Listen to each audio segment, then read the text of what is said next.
Because if I have like अगर मैं अपनी स्क्रीन स्टार्ट कर देती हूँ फिर एंट्री नहीं हो पाएगी किसी की भी, दैट्स वाई। बिकॉज फिर मुझे ये टैब नहीं दिखती यहाँ पे ना, तो that's why I was like कि थोड़ा सा हम वेट कर लेते हैं। शुड वी वेट और वी शुड जस्ट स्टार्ट? क्या करना चाहिए? बिकॉज इसके बाद फिर एंट्री बच्चों की हो नहीं पाएगी।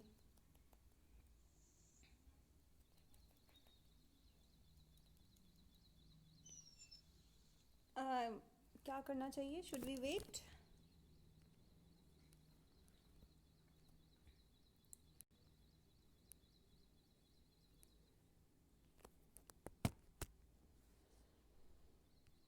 Okay, it's. I think just one more minute. Yes, just one more minute. We will wait and we'll begin from 2:15. We'll begin from 2:15 because यही इसमें issue है that once the screen that PPT thing it has started, तो फिर उसके बाद और बच्चे join नहीं कर पाएंगे. Just we will wait for one more minute.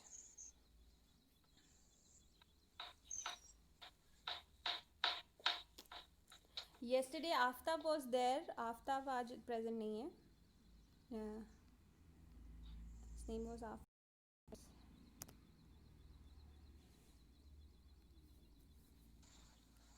Ma'am आवाज कट रही है. आवाज़ कट रही है. नेटवर्क Yes, थोड़ी ma'am. से. Oh God. Hello. Hello. Yes, now it's clear. Yes, ma'am.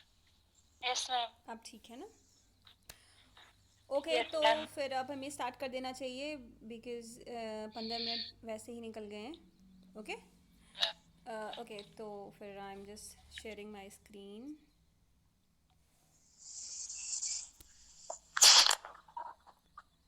Okay, और जब मैं स्क्रीन शेयर कर रही हूँ तो कोई भी बच्चा अपनी स्क्रीन शेयर नहीं करेगा. ओके, नहीं तो फिर मेरी जो स्क्रीन है, मेरी जो प्रेजेंटेशन है वो रुक जाएगी. ओके, तो let's start. Okay, are you able to see this slide of T.S. Eliot? Yes, ma'am. हाँ. Yes, ma'am. Okay. Okay. Yes ma'am. All right. All right. ठीक है, तो हमने कल मॉडर्न एज डिस्कस करी थी. क्विकली कोई मुझे बताएगा क्या क्या ऐसी क्वालिटीज़ थी मॉडर्न एज की? या मैम मॉडर्न एज की क्वालिटी ये थी कि ये रियलिज्म पे काम करते थे और ये अगलीनेस, बेसिकली सोसाइटी की अगलीनेस दिखाते थे और जो रियलिटी है उसी से और आसपास किसी भी चीज से इंस्पायर हो जाते थे, ना कि विक्टोरियन एज की तरह की कोई मॉरल वैल्यूज या किसी महान चीज पर लिखे. Yes yes, very good Lokesh, very good. Yes. और कुछ और ऐसी चीज़ तो नहीं है जो छूट गई है? और क्या चीज़ें थी?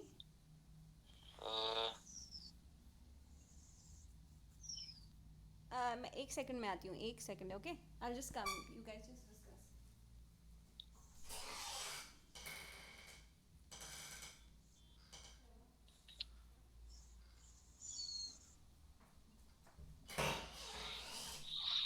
यस. Yes ma'am. मैम हाँ. मैम उनके पास वैरायटी ऑफ थीम्स थी.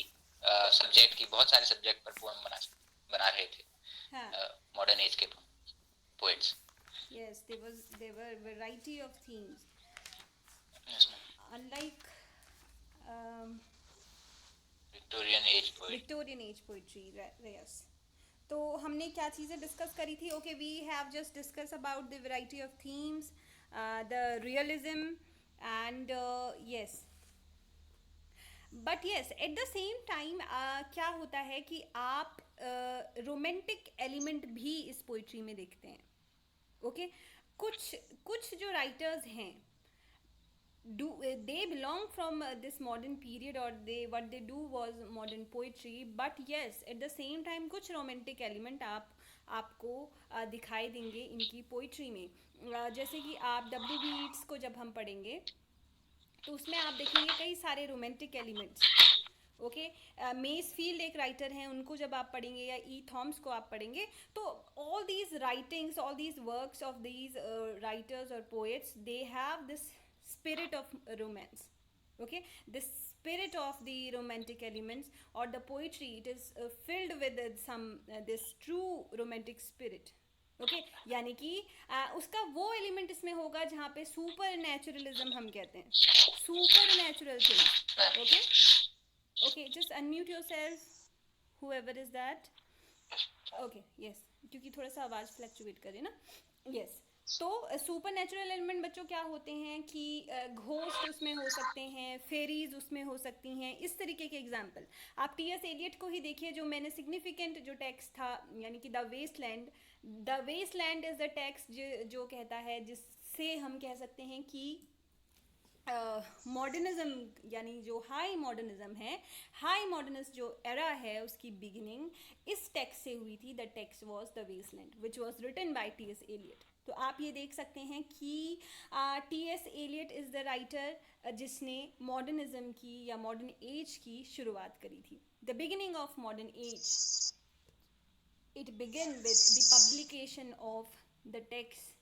एक्चुअली सिर्फ टी.एस. एलियट नहीं थे, there were three prominent texts. The first was T.S. Eliot, The Wasteland. Second was James Joyce, Ulysses, and third was Virginia Woolf. क्या किसी ने Virginia Woolf का नाम सुना है?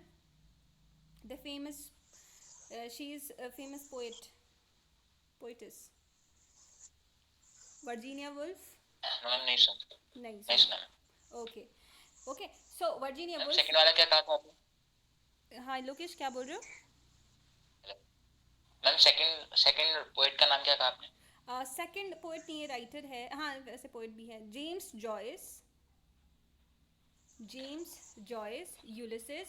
और बच्चों सब लोग कॉपी एक टेक्स्ट, ये नोटबुक और पेन लेके बैठा करो. जो भी इंपॉर्टेंट चीज़ें हैं, या तो आप स्क्रीनशॉट ले लीजिए या फिर आप इंपॉर्टेंट पॉइंट्स राइट डाउन कर लीजिए.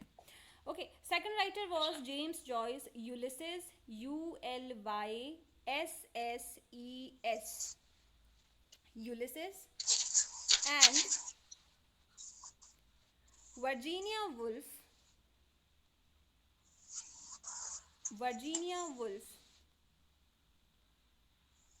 Jacob's Room.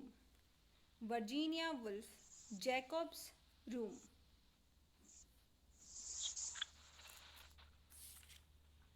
Okay.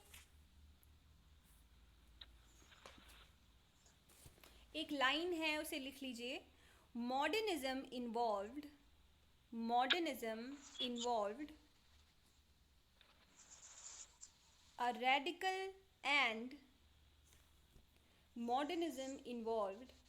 a radical and conscious break,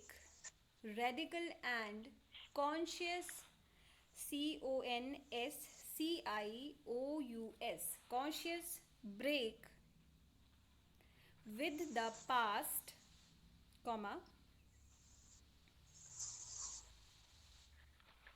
rejection of conventional Victorian morality, rejection of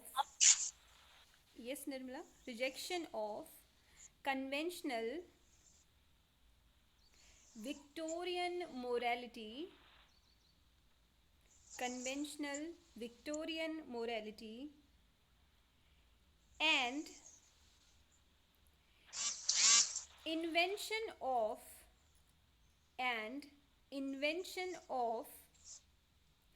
new forms of expression,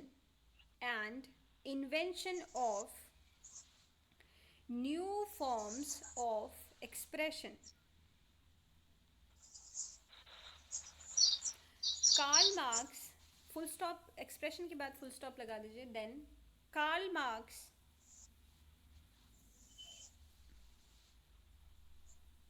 and Sigmund Freud.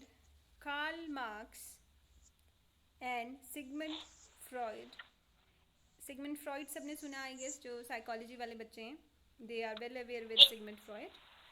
Sigmund Freud are considered to be the intellectual precursors of, considered to be the intellectual precursors of modernism. Intellectual के बाद क्या है? Precursors,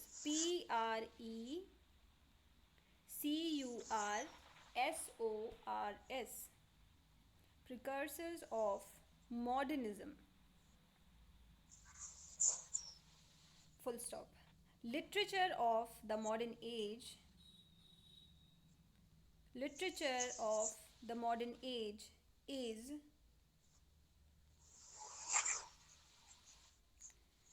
characterized. Literature of the modern age is characterized by widespread experiments.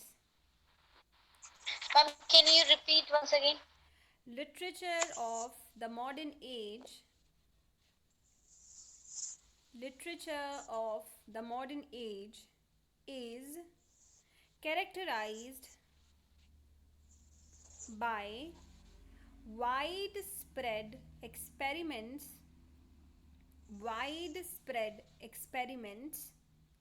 and innovations in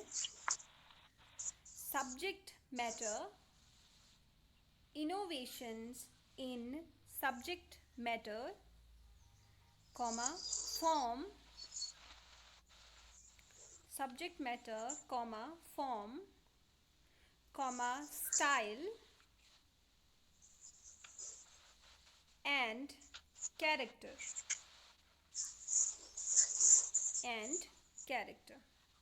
Okay, so we have already discussed this thing that modernism may there have been a conscious break with the past. Okay, there have been this conscious break with the past, because why this thing has happened? Because of the world war. Okay, जो अभी तक भी जो stability अभी तक चल रही थी, there has been a sort of that stable life, all those beliefs they have been shattered. Okay, or and this was the time जब जो writers थे they started experiments. Okay, experiments with writing. आप इस time के जो writers हैं उनकी जो राइटिंग पढ़ेंगे या फिर आप वेस्टलैंड ही पढ़ेंगे तो इट्स कम्प्लीटली डिफरेंट फॉर्म. कोई एक ऐसे फिक्स पैटर्न नहीं है the way the Waste Land was written और the way James Joyce has written the Ulysses और Jacob's Room of Virginia Woolf. A complete different form. They have experimented with the form, the way they used to write. Okay तो ये जो period था इस period ने जो beliefs थे पहले के, okay, the belief I was talking about was there was a kind of cultural dead end. Okay, और वो क्या देख रहे थे कि हम क्या हो गए, कैसे वर्ल्ड में पहुंच चुके हैं जहाँ पे क्या है, जो ह्यूमन वैल्यूज़ हैं उनका वो जो ह्यूमन वैल्यूज़ हैं वो एक तरीके से शैटर्ड हो रही हैं. दोज बिलीव्स, वो सारी जो बिलीव्स है upon culture, all those things, ये सब क्या हो रही हैं, एकदम शैटर्ड हो रही हैं. यहाँ पे एक बड़ा फेमस कोटेशन है, I think we are in rats alley where the dead men lost their bone. And the second line, you can just read it, the way the society were, that corpse you planted last year in your garden, has it begun to sprout? Will it bloom this year? Can you just read these lines, just focus on these lines. किस तरीके से जो writer है, the poet, he's trying to display the society, the temperament of the society at that time. Getting it? वहाँ पे human जो values हैं वो एकदम ख़त्म हो रहे हैं. Okay, the last line I have included, it's like this my personal favorite. My nerves are bad tonight, yes, bad, stay with me, speak to me, why do you never speak. Getting it कि human का आपस में interaction कितना ज़्यादा कम हो रहा था. ये चीज़ अब हम बहुत प्रोमिनेंट अब हो गया है, बहुत ज़्यादा. अब जब हम कोविड-19 का टाइम देख रहे हैं, लोग किस तरीके से क्या चेंजेस आपको फील हो रहा है कि कोविड-19 के टाइम पे post pre covid and post कोविड-19 क्या चेंजेस आपको अपने आसपास फील हो रहे हैं? Can anybody tell me that? Yes ma'am, पहले लोग जितना घुल मिल के रहते थे अब उतना नहीं है। अब हम मतलब जैसे व्हाट्सएप फेसबुक में लोग लगा रहे हैं तो स्टेटस लगा रहे हैं कि अब हमें पता चल रहा है कि जानवरों को जो बंद रखा जाता है तो उनके साथ कैसी दुर्दशा होती है। लेकिन कुछ कह रहे हैं कि जो एलोननेस है, एकांतवास है, ये भी बहुत बड़ा गिफ्ट है। तो अगर कोई इसका सदुपयोग करना जाने तो वो सदुपयोग भी कर सकता है। यस तो ma'am yes yes, very good. Ma'am दोनों negative and positive side. Nirmala क्या बोल रही हो? मैम मैं कह रही हूँ ना, मीन्स दोनों तरीके से नेगेटिव भी है और पॉजिटिव भी है। ओके, मीन्स जैसे पॉजिटिव मैम इस तरीके से कि जो नेचर है वो काफी ज्यादा इम्प्रूवमेंट हो रही है उसमें। यस यस, बिल्कुल हो रहा है। नेगेटिव कि हम स्कूल वगैरह कॉलेज वगैरह में नहीं जा पा रहे हैं और इस तरीके से हमें पढ़ाई करनी पड़ रही है। मीन्स जितना हमें क्लास में चला था उतना ही इससे नहीं हो पाएगा ना मैम। एक्चुअली मैम आप मतलब पूछना क्या चाह रहे हैं मैम आप, मतलब ह्यूमन बिहेवियर में क्या डिफरेंस आए हैं वो, या इमोशंस में, ह्यूमन इमोशंस में क्या डिफरेंस आया है? Like in every possible way क्या क्या changes you have field? Yes, overall क्या चेंजेस आपको फील हुए हैं हर तरीके से?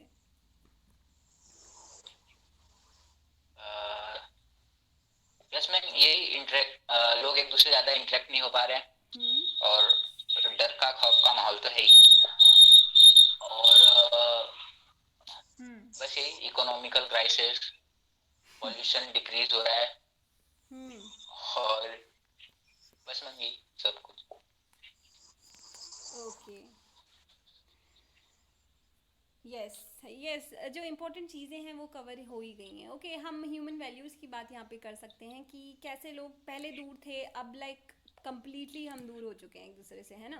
एंड इट्स लाइक एक तरीके की ये फीलिंग्स हैं कि you do not trust anybody, right? किसी भी चीज़ में आप किसी चीज़ पे जो ट्रस्ट करते थे वो ट्रस्ट शायद अब कम्प्लीटली शैटर्ड हो गया है। The same way they use to feel जब मॉडर्न एज स्टार्ट हुई थी, है ना? तो जितनी भी बिलीव्स थे, जो भी बिलीव्स थे for a better society, for a stable society, वो सारे बिलीव्स सिमिलरली इस टाइम पे भी शटर्ड हो गए थे। एंड ह्यूमन काइंड, जैसे हम लास्ट लाइन दे सकते हैं ना, speak to me why you never speak. Okay, so these lines they are very interesting lines that depict कि सोसाइटी किस तरीके से हो गई थी, ह्यूमन वैल्यूज़ किस तरीके के हो गए थे, and how that city, the place they become unreal, the relationship between humans they become unreal, and there is no sort of conversation between the people, है ना? तो when whoever who is living he is not feeling dead, right? अंदर से जो आप ये कह सकते हैं कि अंदर से जो ह्यूमन है वो डेड हो चुका है। ओके, उसकी जो इनर सेल्फ है, that consciousness, it is dead. So yes, modern जो इंटेलिजेंसिया है, he sees that there is a kind of decay. Okay, decaying की जो प्रोसेस है वो चल रही है, चाहे वो स्पिरिचुअल वैल्यूज़ में हो या फिर हमारी कल्चरल वैल्यूज़ में हो। स्पिरिचुअल वैल्यू में इस तरीके से बिकॉज मे बी कई लोगों ने ये प्रे किया हो कि God will change everything, right? जो भी चीज़ें हो रही हैं शायद वर्ल्ड वॉर ना हो। ओके, तो कई सारे लोग, जिन लोगों ने अपने रिलेटिव्स खो दिए, अपने लव्ड वन खो दिए, तो एक जो भरोसा है दी स्पिरिचुअल इंस्टीट्यूशंस पे, वो भरोसा धीरे धीरे क्या हो रहा था, डिके की ओर जा रहा था। लोग अपना जो बिलीव थे वो खो रहे थे। And yes, eight the same time जो एलिनेशन है, वही जो सेम चीज़ है जो हम अब फील कर रहे हैं कि we are just feeling our self lonely. Okay, we are just alone. So that kind of feeling, that kind of growing alienation of the individual, this was the kind of feeling all those modernist poets have felt, or they have felt.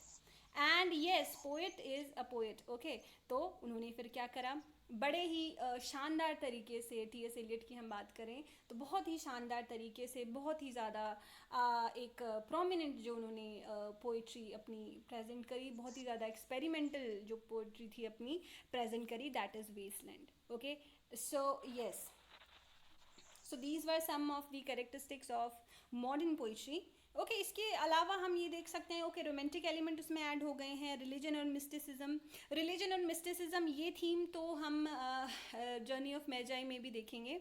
Okay religion and mysticism किस तरीके से उन्होंने use किया है, तो इसमें prominent नाम T S Eliot का भी है, डब्ल्यू बी ईट्स का भी है, and there are many great poets okay in which they have kept that flame of religion and mysticism. Okay मैंने कहा ना कि there been a decay of religious value, but there were some writers, हम Yeats को ले लें या फिर और एक दो राइटर्स हैं उनको ले लें, तो उन्होंने जो रिलीजन है अपनी पोइट्री के मीडियम से थोड़ा सा रखा हुआ है। नहीं हम एलियट की भी बात करें तो एलियट भी दो काइंड ऑफ पोइट्री की बात करते थे, हिस्टोरिक और हिस्टोरिक की। एक जो पोइट्री है वो कहते हैं कि यूजुअली जो लोग थे उस टाइम पे they use to write poetry just to amuse the audience. Okay सिर्फ ऑडियंस के लिए लिखा करते थे, लेकिन Eliot was with the view कि जो मैं पोइट्री लिखता हूँ, poetry is some noble work. Okay poetry किसके लिए लिखी जाती है? Poetry is only written to not for the entertainment of the audience, but rather it is written to praise the God. Aware yes हम आपकी आवाज ना बहुत धीरे धीरे से आ रही है, बहुत धीरे आ रही किसी है। टाइम हम किसी टाइम एकदम बहुत स्लो हो जा रही है। ओके वेट, ये नेटवर्क बहुत इशू कर रहा है। ओके स्लो कहाँ से हो गई? अब ठीक है आवाज़? यस मैम अब ठीक है। सो यस कहाँ से चीज़ें वो हो गई थी? Okay we can just start again. Okay तो मैं क्या बोल रही थी डैट एक पॉइंट ये भी आ सकता है कि जो थीम्स थी इस मॉडर्न इंग्लिश पोइट्री की, जो कुछ थीम्स थी, आप एक थीम रिलीजन एंड मिस्टिसिज्म को भी ले सकते हैं कि रिलीजियस वैल्यूज़ जो थे, बिकॉज यस मॉडर्न एज तो क्या है, it is the age of science. Okay लोग एक्सपेरिमेंट कर रहे थे, साइंटिफिक एक्सपेरिमेंट, साइंटिफिक एज है, तो हर चीज़ जो है साइंटिफिक तरीके से होगी। Okay you have to present some sort of base to provide any statement. अगर आप कुछ बोल रहे हैं तो आपके पास उस चीज़ को प्रूव करने के लिए साइंटिफिक एविडेंस होनी चाहिए। Nobody is going to believe you if you do not have any sort of scientific evidence regarding that. Okay आप इस टाइम पे सिगमंड फ्रॉइड को आप देखते हैं, ठीक है, और आप इस टाइम पे नेशे को देखते हैं एंड कार्ल मार्क्स को देते हैं, तो उन्होंने जो भी थ्योरीज अपनी प्रोवाइड करी, it has some sort of scientific basis, all right. लेकिन देयर वर सम राइटर्स जिन्होंने क्या किया था, subject of religion and mysticism, इन सब चीज़ों को अपनी पोइट्री का थीम बनाया था। They have kept that fire of religion in their poetry. Okay, and I was talking about Eliot, and when I was talking about Eliot, I have said that Eliot was with the view that poetry is written to praise the God. Getting it? ये जैसे normal trend था, हम इससे पहले के period में देखते हैं कि जो पोइट्री है, इसके पहले के पीरियड में क्या कई सारे जो इनके कंटेम्प्रेरी राइटर्स थे, they use to write poetry और any composition just to please the audience. Okay audience को प्लीज करने के लिए या फिर टू अर्न वेजेस, इस चीज़ के लिए they use to write poetry. Yes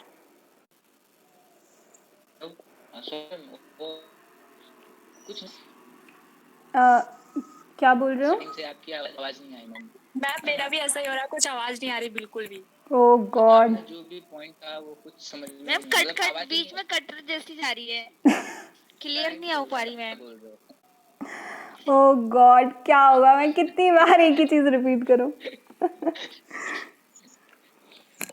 चलो मैंने रिकॉर्डिंग तो करी हुई है, तुम लोग एक बार ना जो जो पोर्शन रह जाता है उसको जाके रिकॉर्डिंग सुन लेना। बट एक चीज़ हो रही है, ये चीज़ मैंने नोटिस किया कि जब मैं रिकॉर्ड कर रही हूँ तो जो पीपीटी है ना वो डिस्प्ले नहीं हो रहा है। मैंने जो लिंक शेयर किया था उस पर जाके देखा किसी ने? यस मैम देखा। तो उसमें शायद मैंने भी देखा, थोड़ा नेट बहुत स्लो जैसे चल रहा था। हाँ तो पीपीटी वहाँ पे यस यस डॉली वहाँ पे दिख रही है शुरू में ही। हाँ मैं क्या बोल रही थी, उसमें पीपीटी श्योर नहीं हो, बट हो रहा है ना. But yes voice was completely like Audible, अच्छी तरीके से ऑडिबल थी. बट येस हमें PPT eight the same time नहीं दिख रही है. तो तुम लोगों को अगर ये रहता कि कुछ रिवाइज करना है तो you can do one thing ना कि सुन के थोड़ा सा अपने नोट्स को रिवाइज कर लेना, और जब हम टेक्स्ट करना स्टार्ट करेंगे तो what you can do is कि you should have the text with you, है ना. या तो फ़ोन में आप टेक्स्ट को अरे पर ये तो बड़ा गड़बड़ हो जाएगा. अच्छा टेक्स्ट कैसे होगा दोनों. हाँ या तो हम जैसे हम एक पैरा एक ही दिन करेंगे तो what you can do is कि एक एक पैरा एक एक लाइन जो है आप नोट डाउन कर लें जब स्लाइड चल रही है, राइट. और उसके बाद फिर उसी चीज़ को करें. तो इससे क्या होगा कि हमें लाइंस भी याद रहेंगी, है ना. तो लाइंस का बाद में फिर प्रॉब्लम नहीं होगा. यस तो मैं फिर और क्या बोल रही थी भाई.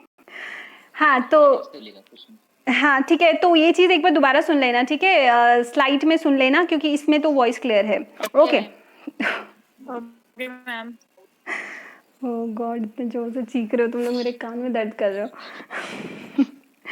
Okay okay now diction and style. Okay किस तरीके का डिक्शन या फिर स्टाइल ये लोग यूज़ करते थे. तो सिंपली जब हम देखते हैं मॉडर्न पोएट्स में, देखो ये सब पॉइंट्स तुमने बनाने, ठीक है. ये पॉइंट्स इंक्लूड करने हैं कब, जब आप अपने लॉन्ग क्वेश्चन लिखोगे, ठीक है.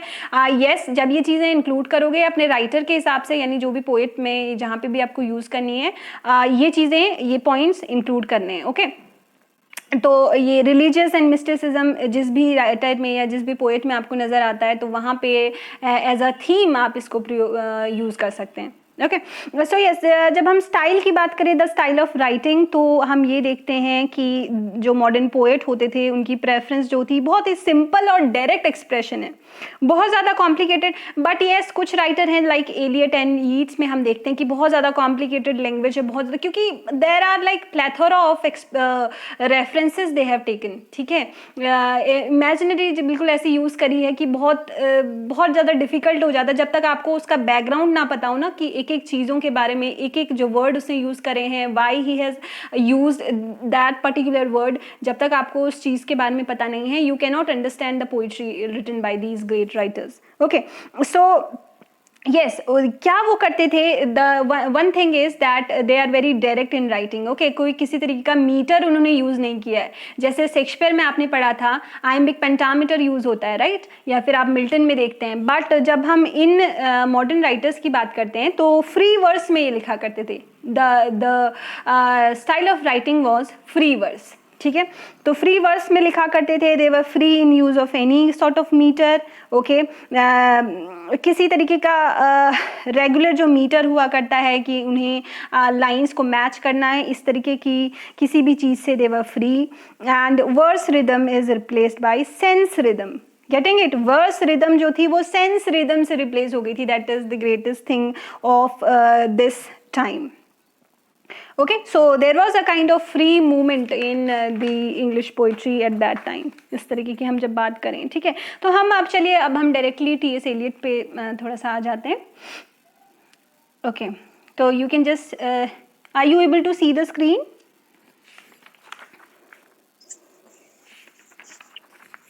Are you able to see the screen? Yes ma'am. कोई पीपीटी नहीं चल रही है. ओह माय गॉड, तब से पीपीटी नहीं चल रही है?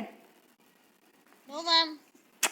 ओह गॉड, तो तुम लोग, नो मैम. तो तुमने मुझे बताया क्यों नहीं अभी तक पीपीटी नहीं चल रही है?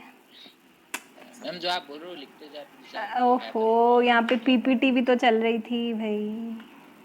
रुक जाओ एक मिनट.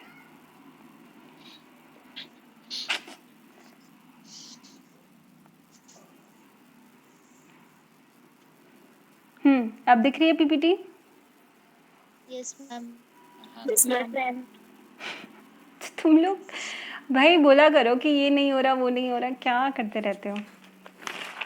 एनीवेज ओके तो अब हम T.S. एलियट को थोड़ा सा पढ़ लेते हैं. आई गेस आज T.S. एलियट ही हो पाएगा. टेक्स्ट पे हम कल से स्टार्ट करेंगे. Okay, so yes, we are talking about T.S. Eliot. He is like the greatest writer of this time. Yes, there were many great writers, but I really like T.S. Eliot the most. Okay, so T.S. Eliot का जो complete name है that is Thomas Okay, you can pronounce it Toms or you can pronounce it Thomas. Okay, you can say it in the way you want it to. Okay, ये English language ये English ये America वाली English and Britain वाली English में थोड़ा सा confusion हो जाता है, ठीक है, but the thing is कि दोनों चीज़ें ठीक है. Okay, so Thomas Terence Eliot, इनका complete name है T.S. Eliot का, and he was born in 1888. Okay, and he is the famous modern poet. Modern poet कैसे हैं ये हम बहुत अच्छी तरीके से पढ़ चुके हैं, how he is a modern poet, and eight the same time he is play right. Okay, play right भी हैं. प्ले राइट इसलिए हैं क्योंकि इन्होंने प्ले भी बहुत लिखे हुए हैं, बल्कि वर्स प्ले इन्होंने लिखा हुआ है कि it has a sort of music in it. उस प्ले के अंदर म्यूज़िक है. ओके, एंड लिटरेरी क्रिटिक भी हैं क्योंकि लिटरेरी क्रिटिक्स बहुत सारे इन्होंने क्रिटिसिज्म के वर्क भी करे हुए हैं. लाइक इन्होंने ट्रेडिशन एंड इंडिविजुअल टैलेंट लिखा हुआ है, and Hamlet and its problem लिखा हुआ है. मतलब बहुत सारे अच्छे अच्छे essays, work of critic. He is also a notable modern critic. Okay, he is just, अगर if you want to write down you can just write it down. He was, you can just add it somewhere. Okay, he was also a notable modern critic. He was also He was also a notable notable notable modern critic known for his essays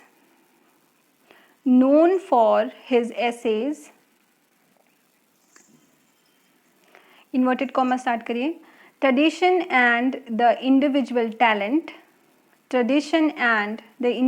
talent inverted comma close, and start the inverted comma, Hamlet and his problems inverted comma close, both published in 1920.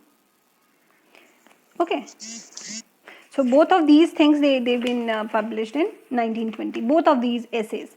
तो आप एक तरीके से देख सकते हैं कि he was the blend of many things, right? He was a classicist, he was a innovator, he was a critic, he was a social thinker, philosopher. Okay, हम थोड़ी सी इसकी biography पढ़ लेते हैं, then we will able to understand why he is a philosopher. Anyways, so he is the famous modern poet, we understand that, playwright, we understand that, and now he was a literary critic. Okay, so he was born in St. Louis, Missouri in the Midwestern America. Okay, he was born in America. Interesting thing देखो इसकी क्या है इनकी, because क्या होता था कि ही use to think ना कि जो ब्रिटिश ट्रेडिशन है, British you know the way the Britain का जो कल्चर है, it's like very versatile and very like it was like eventually ऐसा हुआ कि he has attend British citizenship. Getting it? He was born American, but इन्होंने क्या किया, British citizenship जो है वो एक्वायर कर ली 1927 में. ओके, अब ये क्यों हुआ, ये एक बड़ी लंबी सी प्रोसेस है ना कि why this all these things has happened. Okay, तो क्या हुआ था कि he been educated at Harvard. Okay, he has graduated in philosophy. Okay, that's why I have said कि ये फिलोसफर भी हैं. ओके, तो there were many things.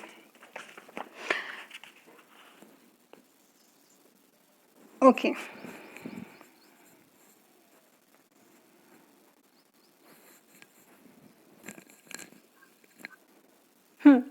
Okay. So yes, he was educated at Harvard and he graduated in philosophy from there. और देखो, Eliot, he was very well versed.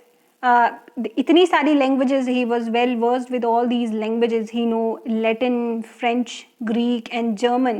Okay, he was a sort of what we can say ये जो इतनी सारी language है, okay, ये सारी language का जो असर है या फिर deep knowledge you can say, ये सारी जो चीज़ें हैं ये इनके वर्क्स में बहुत डीपली रिफ्लेक्ट होती है, okay. He his work it reflect this deep knowledge of all these languages. देखो इतनी सारी लैंग्वेज आती हैं तो दैट मीन्स कि इतनी सारी लैंग्वेज के टेक्स्ट उन्होंने पढ़े होंगे, इतनी सारी लैंग्वेजेस के बुक्स उन्होंने पढ़े होंगे, तो he has this deep knowledge of all these classics, okay. And as I already told you that he attained British citizenship in 1927, okay. So yes, the foremost influence हम जो कह सकते हैं किसका था, तो it was of Ezra Pound, okay. Eliot has met Ezra Pound in 1914 and this was the Pound, okay. Pound was the famous writer of his time and Ezra Pound के से जब भी एलियट की मीटिंग हुई थी 1914 में, उसके बाद ही पाउंड जो थे he become his literary mentor, okay, and it was pound who got his poem published, okay. देखो इतना इजी नहीं होता, देखो पोएम सब लोग लिख लेते हैं but it is not easy कि आपको अच्छी जगह से रिकग्नाइजेशन मिल जाए, ओके। तो एज़ा पाउंड से मिलना भी एक बहुत इंपॉर्टेंट इवेंट है in the life of Eliot, because it was the Pound who become his literary mentor and later he was the one who published his some of his poems, okay, and he also added him some of the critical acclaim, okay. And जब हम Eliot की सबसे important या फिर first work of poetry या major poem कौन सी है, अगर हम ये क्वेश्चन कभी आ जाता है, आई डोंट नो अभी आगे जाके तुम लोगों का किस तरीके से चीज़ें होने वाली हैं ना, ये भी हो सकता है कि MCQs फॉर्मेट जो है आपके एग्ज़ाम का बन जाए, यू नेवर नो। तो ये छोटी छोटी चीज़ें जो हैं आप हमेशा ध्यान में रखिए। तो एलियट का जो फर्स्ट मेजर पोएम थी that was the love song, इसे लिख लो, Eliot's first major poem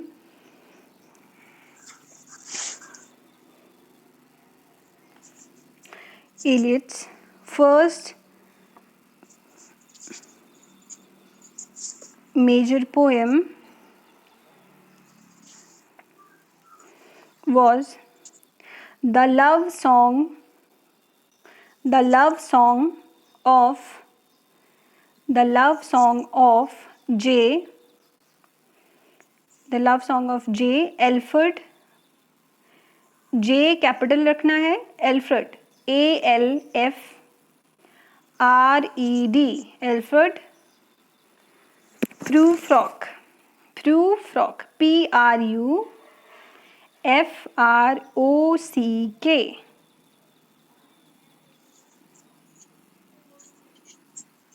okay. It was published in 1915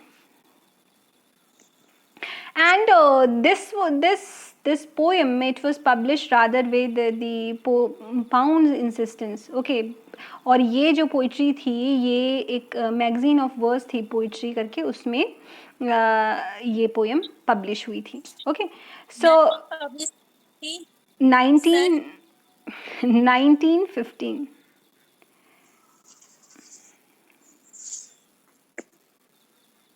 okay. तो ये बहुत ज़्यादा इंटरेस्टिंग आप कह सकते हैं पोएम थी, जो क्या बताती है, which use to examine the tormented psyche, the emotional and physical sterile character, ठीक है। एक प्रोटोटिपिकल जो मॉडर्न मैन किस तरीके का होना चाहिए, प्रूफॉक जो था इसी तरीके का एक मैन था, and this is rather very you can say very significant poem in the modern time, okay. तो इस तरीके से जो चीज़ें थी, फिर हम इसका नेक्स्ट जो वेल नोन वर्क हम देखेंगे तो दैट वाज वेस्टलैंड के बारे में हम काफ़ी चीज़ें डिस्कस कर चुके हैं, ओके। तो कई बार वेस्टलैंड की टाइमिंग भी आ जाती है, ओके। तो यस, तो वेस्टलैंड कब पब्लिश हुई थी, 1922 में, आप इसे लिख लीजिए, कई बार हो सकता है आ जाए, if the format has begun like that, okay. तो ये वेस्टलैंड जो थी इन्होंने डेडिकेट करी थी ये पोएम टू हिज मेंटर एज़ा पाउंड, ओके। सो यस, तो वेस्टलैंड भी क्या रिफ्लेक्ट कराता है कि जो एलियट की डिसइल्यूजमेंट था with the moral and spiritual decay, ठीक है। वर्ल्ड वॉर के बाद जो मॉडर्न मैन था उसकी जो स्पिरिचुअल वैल्यूज़ और जो मॉरल वैल्यूज़ हैं, जिस तरीके से वो डिके हो रहा था, उस सारी चीज़ों को उसने इस वेस्टलैंड में बहुत अच्छी तरीके से पब्लिश किया है। And I have already told you about the critic, the essay he has published. Okay, and yes, the important thing was he been awarded with Nobel Prize in Literature. Okay, the time was 1948. Nobel Prize in Literature, 1948.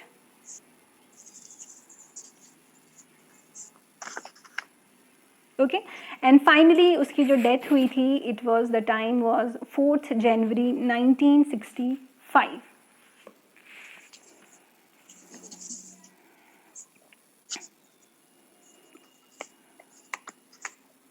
Okay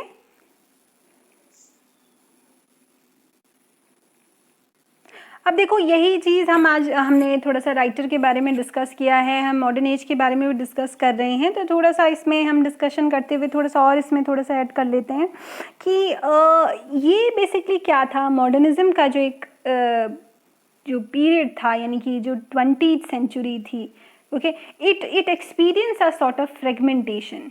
Okay, it experienced a sort of disassociation from its roots. And modernism as a period, ये क्या है, ये एक तरीके का लेमेंट था. लेमेंट मतलब होता है आप अपना सौरो प्रकट कर रहे हैं, ठीक है, सौरो अपना एक्सप्रेस कर रहे हैं.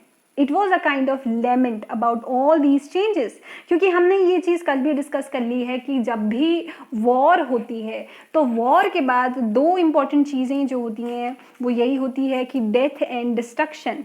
और जब डेथ है और डिस्ट्रक्शन है तो इंसान की जो मॉरल वैल्यूज़ हैं, ओके, मॉरल वैल्यूज़ जो हैं एकदम ख़त्म हो जाएंगी, स्पिरिचुअल वैल्यूज़ जो हैं एकदम ख़त्म हो जाएंगी. तो जब हम एलियट को पढ़ते हैं, आप इस चीज़ को माइंड में रखिए कि एलियट की जो पोइट्री है ये क्या डिस्प्ले करती है. It is a sort of lament, a kind of sorrow that he used to present whenever he present himself in the poetry. Okay, तो ये क्या था, मॉडर्न पीरियड या मॉडर्न टाइम या मॉडर्न पोइट्री जो था, it was rather an attempt to revive these lost centers, all these lost meanings, and they just try to forge a tradition that the writer of the time could fall back on.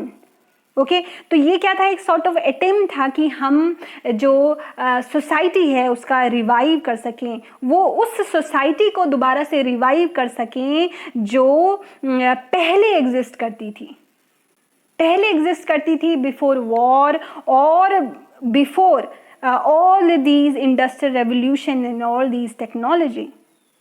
Getting it? तो ये एक तरीके का क्या है, एक attempt है, एक कोशिश है. जो क्या करना वो चाह रहे हैं कि they just want to revive that society. क्योंकि देखो, तुम लोग खुद ही देख रहे हो, अभी तुम अपने में ही देखो कि जो ये फ़ोन है, मोबाइल फ़ोन है, इसके इन्वेंशन से रिलेशनशिप तुम्हें क्या लगता है ख़त्म हो गए हैं या और ज़्यादा क्लोज हो गए हैं? What you think about this? Phone का इन्वेंशन, हर किसी के पास फ़ोन है, राइट?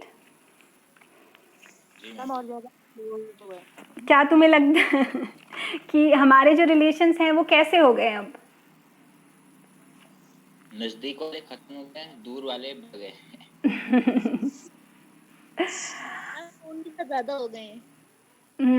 मिक्स थोड़े से वो निकल रहे हैं ना, मिक्स आइडियाज थोड़े से आ रहे हैं यहाँ पे. यस, क्या तुम्हें लगता है? अच्छा, जो भी चीज़ बोलते हो उसके पीछे कोई फैक्ट प्रोवाइड करा करो कि वाई यू थिंक सो. क्यों ऐसे लगता है? और सब लोग पार्टिसिपेट क्यों नहीं करते हो, मुझे तो ये समझ नहीं आता. बच्चों, हमारे पास अभी बहुत टाइम है, हमारे पास इतना टाइम है कि हर कोई अपने व्यूज़ अपने दे सकता है. बाद में जब हमारे पास टाइम कम रह जाएगा तो इतना टाइम नहीं होगा कि हम हर किसी को सुने.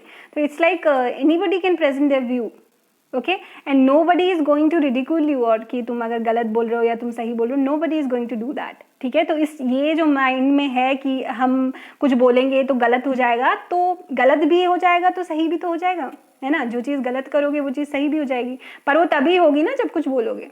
तो बहुत सारे मेजॉरिटी बच्चे तो पार्टिसिपेट ही नहीं करते हैं. यस, फोन्स जो हैं आपके रिलेशनशिप को क्लोज कर रहे हैं या दूर कर रहे हैं, मुझे ये बताओ। जो वर्चुअल रिलेशनशिप है, जो एक तरीके की फेक रिलेशनशिप भी है, वो बढ़ रही है। और जो इनमें जो जैसे अपना कितना टाइम इन्वेस्ट कर देते हैं, उसकी वजह से जो अपने खुद माता पिता के साथ जो समय बिताना चाहिए था, वो मतलब ज़्यादा ये वर्चुअल लाइफ की तरफ जा रहा है। तो यानी कि तुम ये कहना चाह रहे हो कि फ़ोन बड़ा प्रॉब्लम वाली चीज़ है। रिलेशंस ख़राब हो जाते हैं। यस मैम, निर्मला, यही बोल रही हो तुम भी? यस मैम, यही बोलना चाह रही हूँ मैं भी एंड मैम, क्योंकि मैम हाँ बोलो। मैम आज की मैम जो जनरेशन हो गई है, हम्म तो मैम हर फोन पे ही मतलब देखना चाहती है। कोई नहीं समझ आता कि मतलब ये जैसे एग्जाम्पल अगर हमें कोई सब्जी बनानी है, हम्म मम्मी से ना पूछ के हम फटाफट यूट्यूब में खोल कर सर्च कर लेते हैं। तो इससे क्या होता है, फ़र्क क्या पड़ता है इससे? मैम इससे ये होता है कि हम फोन का ज्यादा यूज करें ना, मतलब जिस हिसाब से मम्मी हमें बताती, उससे वो ज्यादा क्या पता अच्छा बन जाता। इम्पॉर्टेंट थिंग जो देखो यहाँ पे था, एक जो लाइंस है जो मैं कह रही थी कि these are my favourite lines, that why do you never speak. Okay, इन लाइंस का तुम थोड़ा सा समझ रहे हो what is the value of these lines, कि ये लाइंस क्यों लिखी होगी राइटर ने? अच्छा, ये लाइंस जब आप पढ़ते हैं तो क्या आपको फील होता है? मैम शायद उसका कोई रिलेटिव की या तो डेथ हो गई हो, या कुछ ऐसा हुआ जिसकी वजह से अब वो उसे इंटरेक्ट नहीं हो सकता। ओके, एक ये कनोटेशन इसका निकल सकता है। And anybody else? भैया क्यों नहीं पार्टिसिपेट कर रहे हो? और लोग कहाँ पे हैं? So many students are ma'am online. Yes. Ma'am शायद पोएट ये कहना चाह रहा है कि मैं तुमसे बात करने के लिए बहुत ज्यादा बेताब हूँ, बट तुम मुझसे बात क्यों नहीं करते हो। एक ये इसका कनोटेशन हो सकता है, which is kind of correct. Getting it? देखो इसमें जो है यूजली इन दो लाइंस में हम ये देख सकते हैं कि देर आर टू पीपल, जिसमें से एक कंप्लेन कर रहा है that my nerves are bad tonight. Okay, I am not feeling good, and the following person said that yes, it is very bad and just stay with me, but you can just see in the very next line कि जो अगला बंदा है, he or she he is not replying, और तो फिर ये जो है जो फर्स्ट पर्सन है ये बहुत ज़्यादा इरिटेटेड हो जाता है, and he said that speak to me, okay, just try to speak to me, why you never speak to me, okay, you should speak to me but you never speak to me. तो the same way the Nirmala was saying कि हम क्या करते हैं कि हो सकता है हम जो फूड है जो हम बनाना चाह रहे हैं, हम अपनी मदर से पूछ सकते हैं कि किस तरीके से उसे कुक करना है, but instead of that what we do, हम यूट्यूब में जाते हैं और क्या कर लेते हैं, उस रेसिपी को देख लेते हैं एंड वी कुक।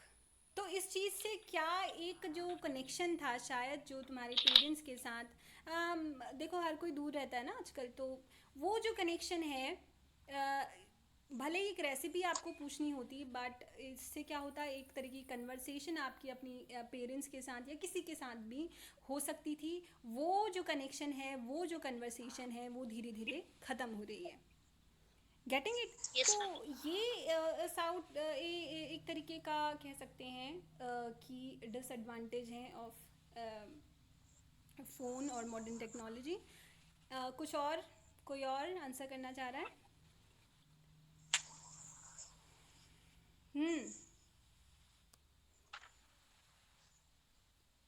सिर्फ लोकेश और निर्मला ही क्यों आंसर कर रहे हैं?